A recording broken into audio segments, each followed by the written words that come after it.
તાજેતરમાં આમ આદમી પાર્ટી પર જાણે પનોતી ચાલી રહી હોય તેવું લાગી રહ્યું છે। મુખ્યમંત્રી અરવિંદ કેજરીવાલને ઈડી દ્વારા જેલના સળિયા પાછળ ધકેલી દેવામાં આવ્યા છે।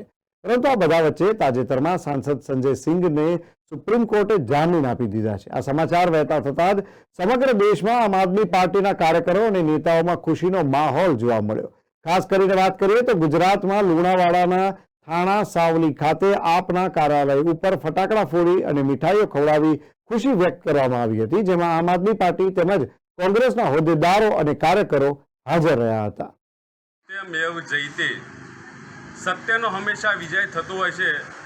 એવી જ રીતે ગઈકાલે ઈડી દ્વારા અને ભારતીય જનતા પાર્ટીના ઇશારે મની લોન્ડરિંગ કેસ ખોટો આરોપસર દિલ્હીના મુખ્યમંત્રી અરવિંદ કેજરીવાલજી તેમજ સંજયસિંહ, મનીષ સિસોદિયાજી અને સત્યેન્દ્ર જૈનજી જે 4 નેતાઓને ભારતીય જનતા પાર્ટીના ઇશારે જે કેસ કરવામાં આવ્યો હતો અને એરેસ્ટ કરવામાં આવ્યો હતો, ગઈકાલે એમાં સંજયસિંહને જામીન મળી ગયા છે।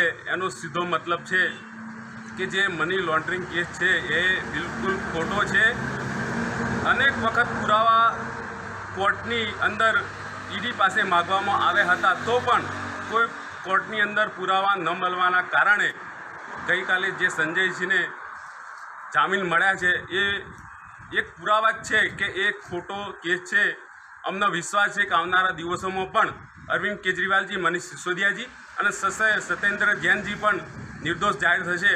અને આજે અમે અમારી જીત આમ આદમી પાર્ટીની થઈ છે। એની અંદર લુણાવાડા મહીસાગરની અંદર મીઠાઈ વેચીને ફટાકડા ફોડીને એને ઉત્સાહ મળ્યા છે। આવનારા દિવસો પણ ખૂબ ઉત્સાહ મળે એવી અમે આશા રાખીએ છીએ। જય હિન્દ, જય ભારત। હું નટવરસિંહ સોલંકી, આમ આદમી મહીસાગર।